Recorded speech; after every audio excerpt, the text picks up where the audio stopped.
fans, wherever you may be. Welcome back for another edition of the Seahawks Playbook Podcast. Join your host, Bill Alvstad, and co-host, sports writer and football analyst Keith Myers as we talk Seahawks football.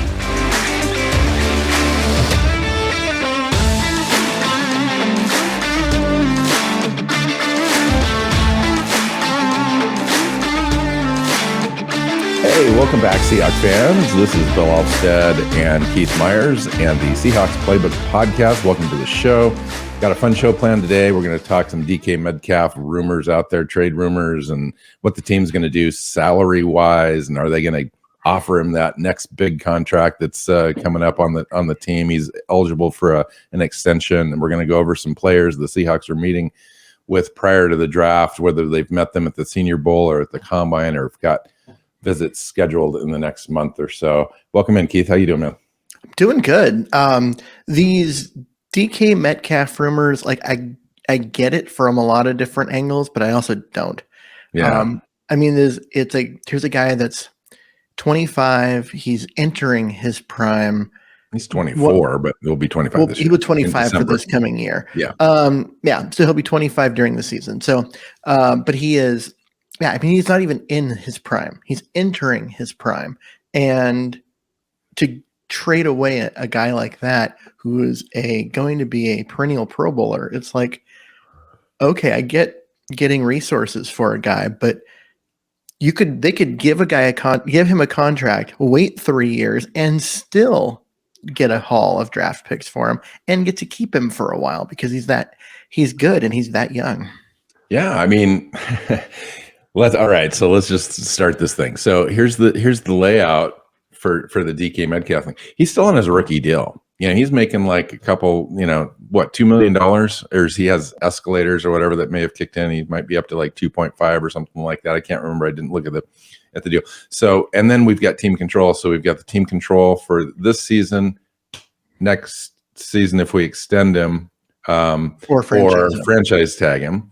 And then we could do another franchise if we had to and still be under the market of where it's, currently at. So those are the things that are being considered.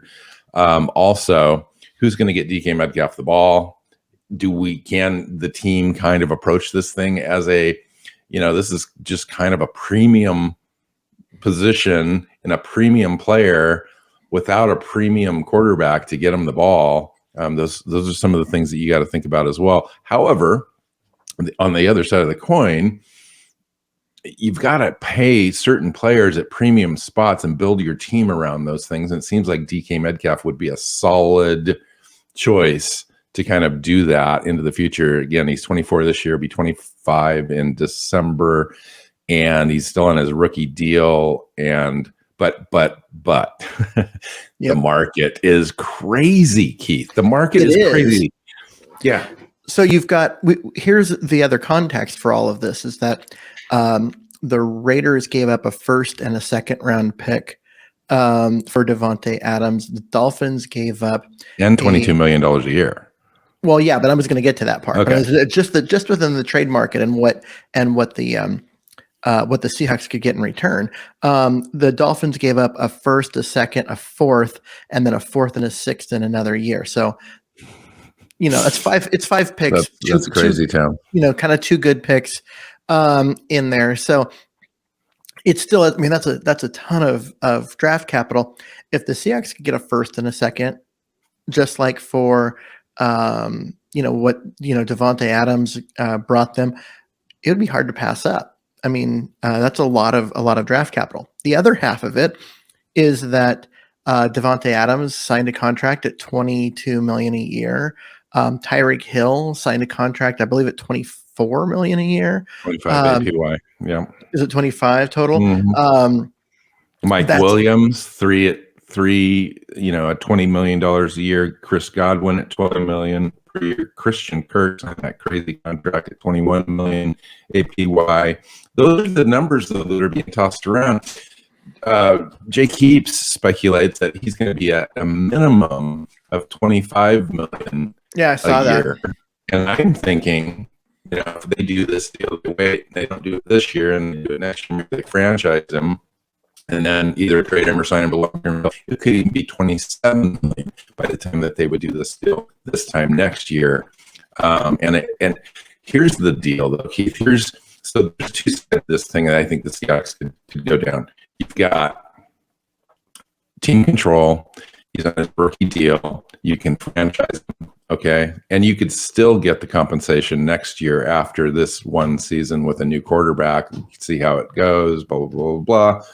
Just kick the can down the road on the decision. If DK, doesn't cause too much trouble in training camp and so forth, as far as wanting an extension before he shows up, all that kind of stuff. You know how that goes. Mm-hmm. But nonetheless, he's under contract. If he wants to get paid, he's going to have to show up. So, or they can take advantage of this crazy market, understanding already that the 25 million or 27 million APY is not in the way that they want to construct the roster and manage the salary cap. And John Schneider recognizes that now, looks at the market and looks at the potential trade partners that he would be looking at, and takes advantage of the market while it's really hot, and gets what he can, knowing that he needs to build out the roster this year with lots of holes. And you've got the New York Jets, who've already offered Kansas City draft picks compensation for Hill, and they missed out on that. And then they've got Green Bay, Detroit, Kansas City, obviously with wide receiver needs and holes. So Keith, what are they going to do? I don't know. I'm looking at all this. I know Green Bay is listed as a potential choice, but if they were going to give a receiver that kind of money, why wouldn't they have just given it to Davante Adams? If you're going to turn around and trade away to Seattle the draft picks you got from Davante Adams, and then sign him to a mega deal, why didn't they keep the guy they already had? Well, they could have had a little bit of disgruntled situation there, possibly. And then you've got that 1 year remaining of the rookie deal for DK, a younger player, a little bit, and you can kind of arbitrage that value with that cheap contract for 2022 as part of the overall package. So he's actually be a little less expensive. That's just my thinking. Still, that's a lot of moving parts. And there would be, when you make that trade of Adams, there's no guarantee you're going to get Metcalf. So I just have a hard time viewing them actually being in the running for this. The Lions have draft capital, but they have no quarterback, and there's only like two positions on that roster that aren't viewed as needs. Why would they give up a bunch of draft picks for an elite player? It's not like they have a quarterback either. So really, to me, I'm looking at all this, and I see Tennessee and the Jets as the two teams that could be a potential landing spot. And that they're without a bunch of teams bidding, the value might not go that high, and I just don't know if it's worth it. I mean, I really don't. You have the salary cap's going to go up by 20% next year. That's a huge jump. And you don't have a quarterback. You're not paying a quarterback anymore. So why not commit the money to the big receiver, big name, big guy, super fast, game-changing kind of player, because you don't have a quarterback to spend it on anymore, and you're not going to get one. So yeah, but then you're paying a guy that nobody can get the ball to. You're paying a guy with the idea that before that contract is over, you're contending for a title again. You're hoping, yes.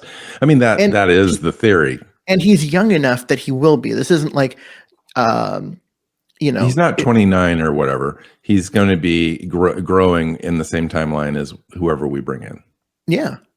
And so if you're going to bring in a quarterback, whether it be in this draft class or preferably the next draft class, you want elite weapons for that quarterback to be throwing it to.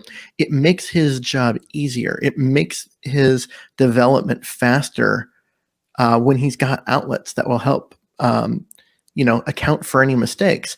And Metcalf's one of those guys. So again, you're not paying a quarterback, overpaying a little bit for a receiver who's that young and is still going to be in his prime 3 years from now, 4 years from now. I'm failing to see the downside to this, Bill. I think I would feel more comfortable in two respects. I want to see a little bit more maturity on the field from DK Metcalf and be a real leader. He said just this week that he takes his leadership role with the Seahawks going forward seriously, and he wants to be one of those glue guys. And I respect that, but I want to see it too. We've seen time and time again where he's gotten frustrated not getting the ball, or in coverage where corners have taken advantage of that mentality and kind of gotten in his head a little bit. The other thing is that I think I would feel more comfortable if the number was closer to 21, 22 million. I think, he is a number one wide receiver in this league, could develop into a superstar, but he's not quite there yet. I think he's top 15 wide receiver. He's not top 5. And so I don't know if I'm comfortable paying him $27 million, breaking the bank, and leading all wide receivers in salary in the NFL. In his first big contract after his rookie deal, I'm not sure he's quite there yet. I don't know. He's going to be the highest paid receiver for the next 2 months, and then he won't be anymore because someone will sign a bigger deal than him.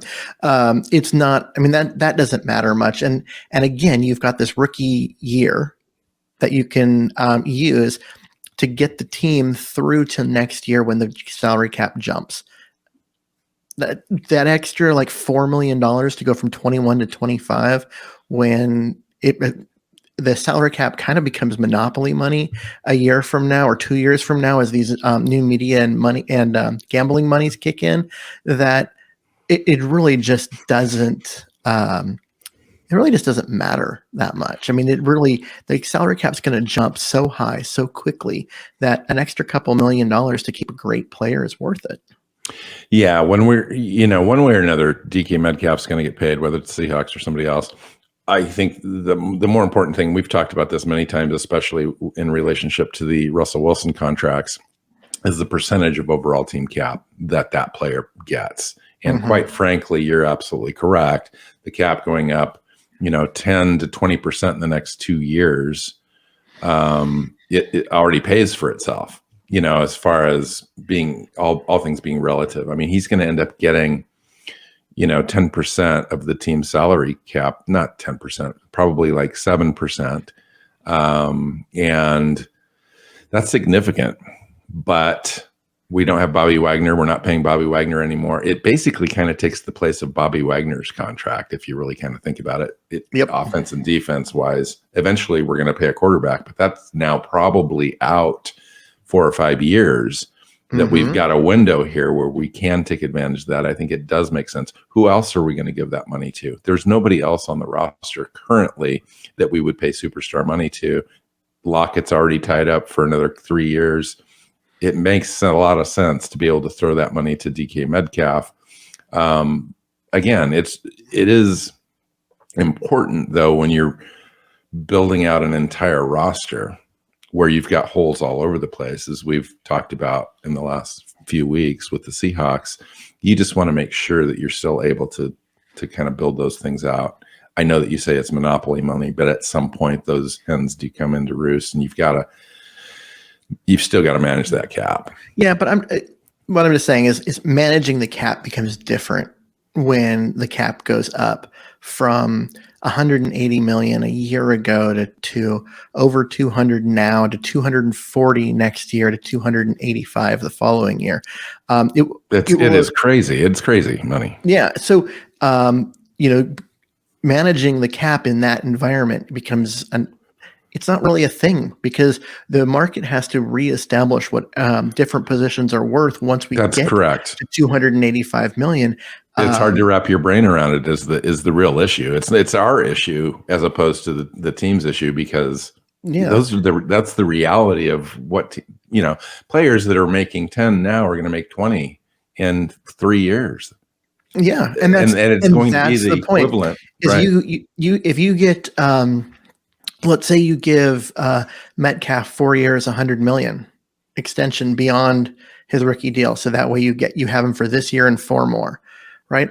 By the end of that deal, he is bargain making mid-tier money in his prime still. Not old. Yeah. This isn't a guy that's going to be 34, 35 at the end of that deal. This is a guy who's going to be 29 in his prime and will be making mid-tier money.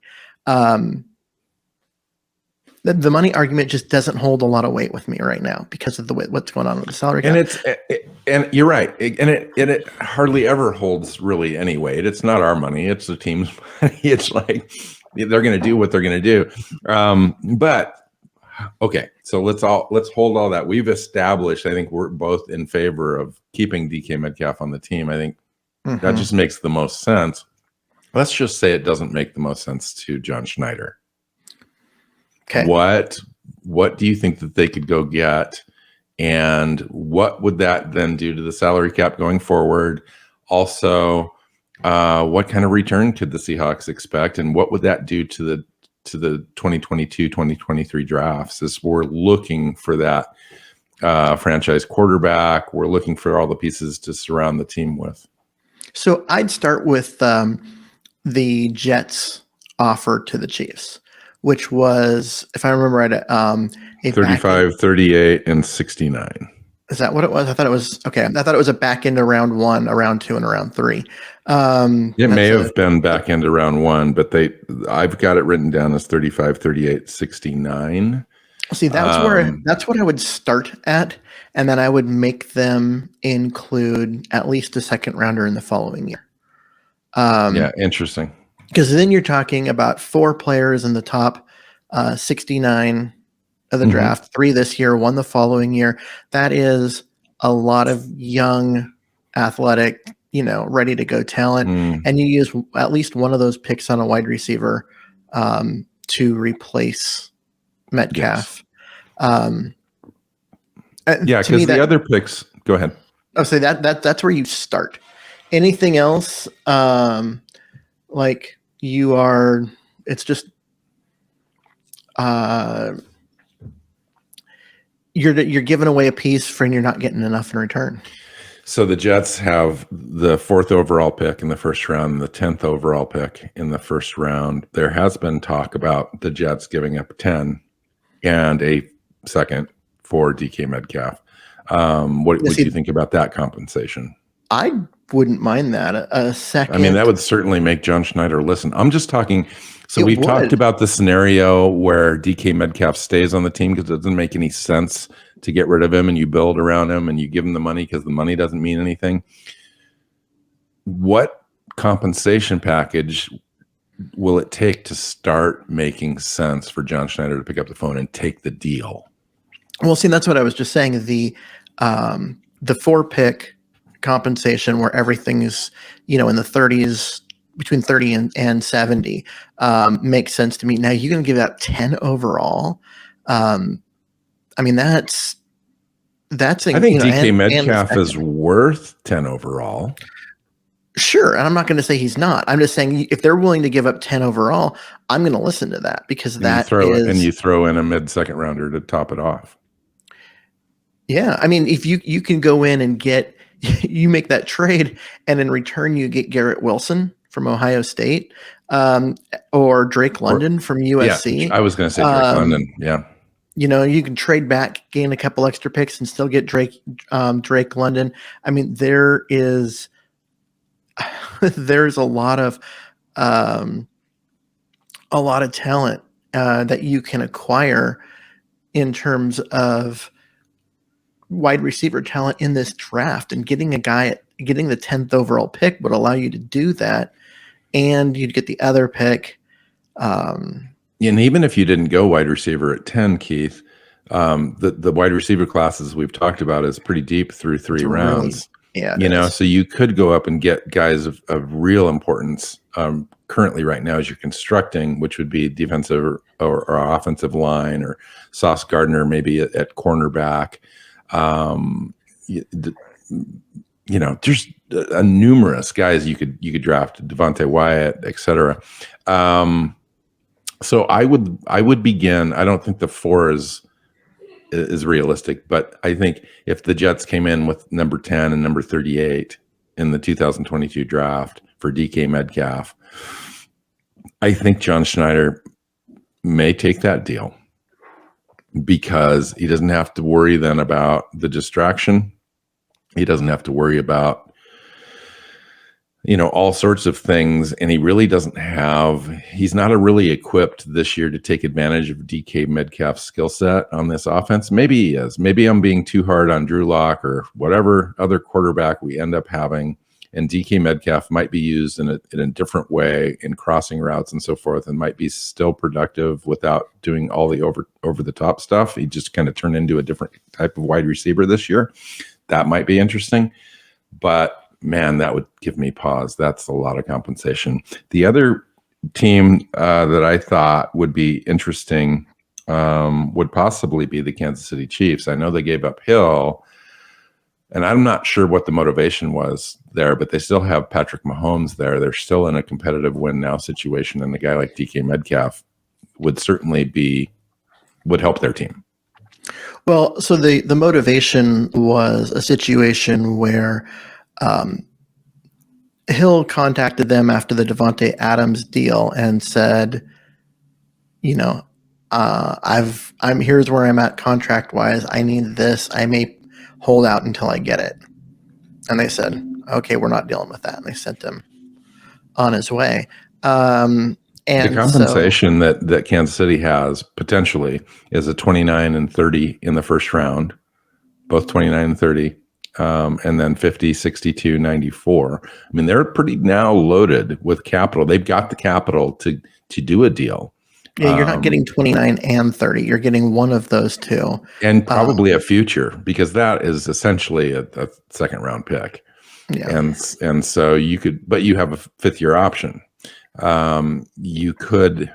No, there's no 5th-year option because he was a second round pick. No, I mean if we got the 30 pick overall from Kansas City. Oh, yeah, I hear. And then you go get a first round pick next year. Both those are going to be late round picks.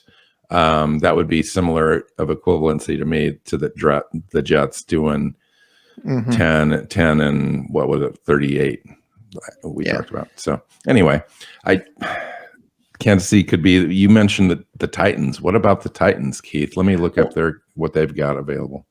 Well, so the Titans cut Julio Jones.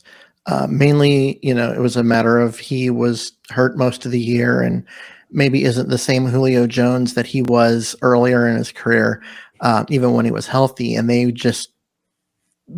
trying to build their roster and trying to use their resources in the best way they see fit. So with Julio Jones gone, they are going to need that number one receiver to make that offense work a little better. I mean, it's a great running game and all of that, but an over the top threat, someone that you have to keep a safety back for, will just open up the running game more, and so it would be worthwhile to them. Isn't Brown there their main wide receiver? Yeah. And DK Metcalf loves that kid, so that would be absolutely. They've got the 26th overall pick in the first round, and then they don't pick until 90, and then 131, 143. Certainly don't have the same draft compensation that Kansas City or the Jets have. No, it would have to. You definitely have to throw in something in 2023, which I think the Seahawks would actually like, because I think that's when everything kind of comes together for them. And it's also the more draft capital, the more draft capital they have in 2023, I think the better. So. That's where the draft or the quarterbacks are. They're not in this year's draft class. They're in next year's draft class. And so having more picks next year means if you have to move up, you can, because you've got the ammunition to do it. And so really that's kind of where you're looking. Okay. So the consensus is we want DK to stay. We think he's going to stay, but just in case, we talked about it. Okay. So we're going to talk about a few Seahawks meetings with players, because this is kind of the time of the year where teams have met with players, both at the Senior Bowl and the Combine, as far as getting draft picks, getting a closer look, getting individual interviews, really an important step on the evaluation process. And now teams are starting to line up their up to 30 private workouts and interviews with players where they come into the team facilities and have a closer look. And so we're starting to see some names. We've already got a list of names, and there's a couple of players that they've got 30 visit thing scheduled with. So let's talk about that a little bit, Keith. Yeah. So the name that that really stood out was Brooks, the cornerback out of Cincinnati, viewed as a top 10 pick. They're clearly Ahmad Gardner, you mean? Oh, Gardner. Not yeah, Brooks. I don't know. Sorry, I was sitting here looking at wide receiver names, and now my okay. Ahmad Brooks, cornerback out of Cincinnati, in for a private workout. He is, like I said, he's a top 10 pick, and maybe the second best corner in this draft. And that's an interesting look for them, because that would be someone that they're looking at 9 or maybe 11 if they trade back a little bit. But you're not looking beyond that, and so to use one of your, you have a limited number of private workouts, to use one of them on a guy that's that high in the draft really gives you an idea that they may be considering cornerback first thing. Yeah, absolutely. Yeah, and it's one of those names, Stingley comes up as well as a guy that they're looking at. I like Sauce Gardner better for the Seahawks fit. And he doesn't have the injury history and all that kind of stuff, which really kind of scares me a little bit on throwing a pick that high to a player that's been missed quite a bit of time in the last couple of years. That's what these private workouts are for, though, is you don't bring in a guy when if you already have a evaluation done on him. You bring in a guy that you have questions about so you can answer them. And so they brought in Gardner, probably with the entire purpose being to get their medical staff on him and find out, where he's at as far as that stuff, and to get an idea of whether he's going to be a guy that's going to be hurt a lot at the next level. So maybe the medical staff said, yeah, no. And so now he's not even on their board. Or you mean Stingley? Yeah. The guy from LSU? Yeah. Yeah. And so it's when you have these private workouts, it's not just like, oh, they're really interested. It's, oh, they are, but they have questions. They need another piece of information to finish evaluating a player. That's what these ones are for. So this is a process of elimination rather than confirmation, possibly. Yeah. On a lot of these. Yeah. Yep. Interesting. So out of the list, there's the Percy Butler was just announced, the safety coming in, the Louisiana Lafayette guy. He's probably a mid to late round look. So he's not like, in the first 3 or 4 rounds, but he is a kind of a special teams gunner or special teams guy. So that would be interesting. How about the list of players they've already looked at? And if you see any patterns or you see any types of players that they're kind of looking at that you've kind of noticed?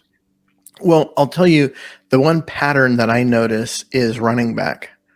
As they met with Max Borghi out of Washington State, they've met with Abram Smith from Baylor, Isaiah Spiller from Texas A&M, Damon Pierce from Florida. Yep. Yeah, they just keep. Yeah, so that tells me they're drafting a running back. Yeah. Yeah.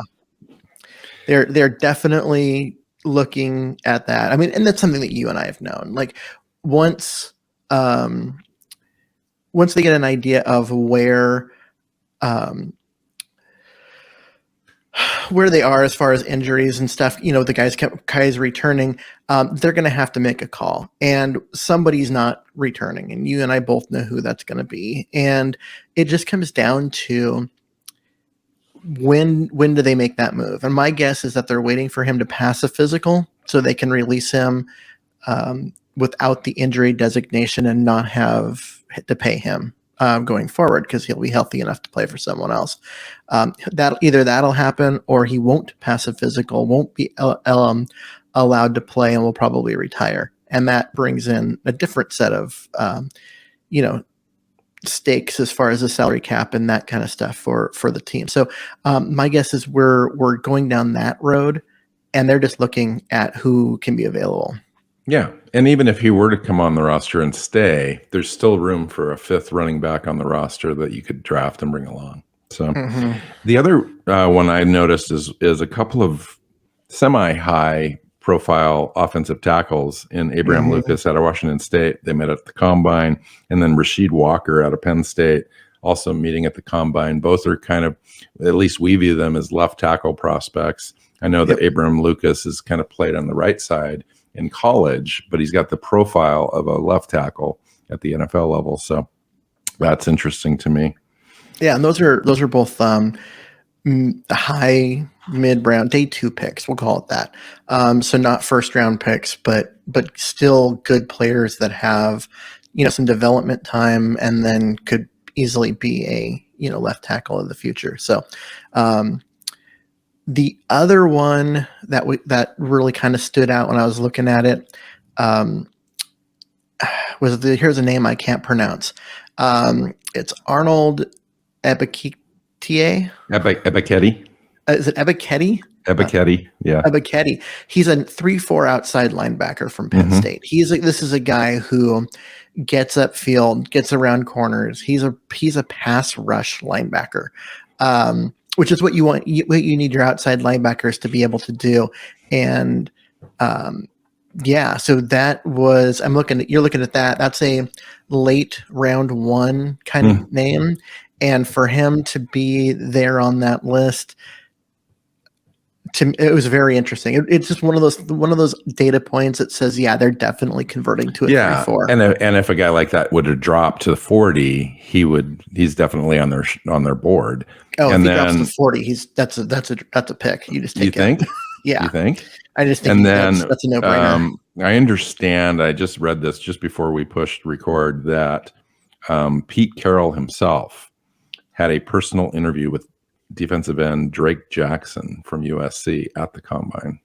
So I found that interesting. I had not heard that before, but it makes sense. I mean, he's a player that is unrefined a little bit, but it has tremendous athletic upside, and he's actually really good at dropping back into coverage and so forth. And I'm very curious about that because it's the same sort of player as Arnold Ebiketie. But I think he's also a little bit more athletic, but yet like unrefined on pass rush skills and all that kind of stuff. He's more of a, Yeah. So here's a name that I think will pique your interest, and that is Kyle Hamilton, the safety out of Notre Dame. I saw that. Was a virtual interview done via Zoom, but at the same time, like that is a guy that is there any chance he's available at 9? I don't even know what you would do with him. Like, why would the Seahawks draft him at 9 is my question. Like, if he did drop, and I've seen some mocks where he drops because a quarterback or 2 goes early. I think that's the only way that he can drop is if there's just some weird position of need. Drake London goes, a couple of the other guys, Trevor Penning goes earlier than we think or whatever. Kyle Hamilton's there. The question is, you draft Kyle Hamilton, what do you do with Jamal Adams? At that point, you've got to trade him. He's untradeable, though. What if he's untradeable as far as just salary and nobody wants to take it? I mean, the Seahawks are going to pay the majority of that in 2022 anyway because of the bonuses that have already been paid out. I mean, we'd be upside down on the contract, but they don't. You'd have a better player to replace him. So better, younger, cheaper player to replace him, and you'd be upside down on the contract for 1 year when they, as we said earlier, maybe trading away their only payable asset. So who cares? And then I wonder if Kyle Hamilton could come in and play the slot for you for a year and keep Adams as well and just transition for a year. Yeah. I mean, because I guess Adams may not make the entire year through anyway. Yeah, he never does. He never gets through all 16 games. So maybe that's the play is you bring him in and you run with 3 safeties until Adams gets hurt, and then you move him in to the starting role at strong safety. The reason that Keith and I are talking about this is quite frankly, is we haven't really had to talk about this for about 10 years now, where the draft picks have been so late and you see the interviews and it's just kind of filler stuff, and not a lot of things to get excited about. And now we're starting to bring in guys, talk to guys that are going to be in the top 10. It gets a little bit more interesting. In fact, they met with Malik Willis at the Combine. They met with, you mentioned Kyle Hamilton, Logan Hall has been on their list. Treylon Burks, who's a wide receiver that's supposed to go early. We talked about that earlier. Cade Otton, the tight end out of Washington. They met at the Combine. The pair of running backs I thought was interesting in Abram Smith and Isaiah Spiller. Spiller's thought of, to go at the back end of the second round or early third round, and Abram Smith is a fourth round kind of prospect. Both fit that profile of the physical between the tackles running back the Seahawks like. Darian Beavers is a guy that they met. We haven't talked about a lot on the show as being a linebacker from Cincinnati, but he's also been, has a great athletic profile as well. I think he's an inside linebacker, if I'm not mistaken. I didn't look it up before I started talking, but it's just interesting to me. But that's it. I think this list grows, though. Obviously, we've only got 2 out of the 30 listed at this point. I'm just going to be very curious as to see how that list develops here in the next couple of weeks. Yeah, me too. I mean, that's both of their current ones are defensive backs, so that is worth watching. And the Seahawks have proven that they, out of the 30 prospects that they do have visits with, they'll draft 3 or 4 of those guys, especially if they've got 8 picks now and they end up with 11 or something. Guarantee 3 or 4 of those guys are picks that they had in their own building. So yep, usually look for anyone that's like cross-reference Senior Bowl with picks or with guys that come in. Right. Anyone that does both is probably going to be a Seahawk, because that's their history. They like Senior Bowl players, and they like making sure that they talk to guys and double check everything before they make that pick. So keep an eye on that. All right. So I got a question for you. So we haven't talked about this yet. I mean, we've got kind of a tentative schedule I did up a few months ago, but in the next 4 weeks, what are we doing on this show? What are we trying to do as we head towards the draft? We're talking about Seahawks, Bill. It's what we always do. Oh, okay. Yeah. That makes sense. That makes sense, actually. Thank you for clarifying. No, we're going to start looking at some sea hockey players. We're going to say, okay, in that 9 to 14 range, because you expect they might trade back.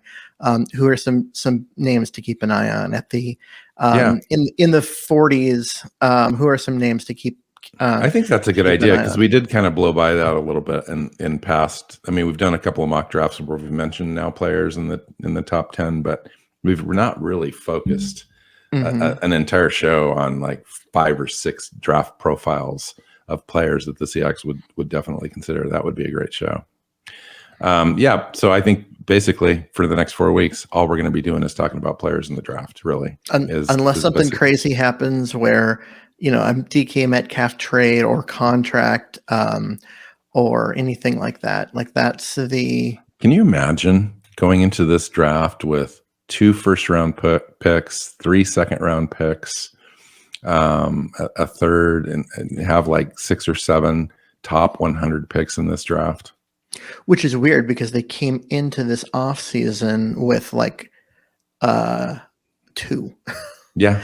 So sure makes the draft more fun, but the lack of talent on the roster because they've traded away Wilson and Metcalf would it's distressing. It would put a damper on things. A little bit, but we'll worry about that in September. The fun would be in April.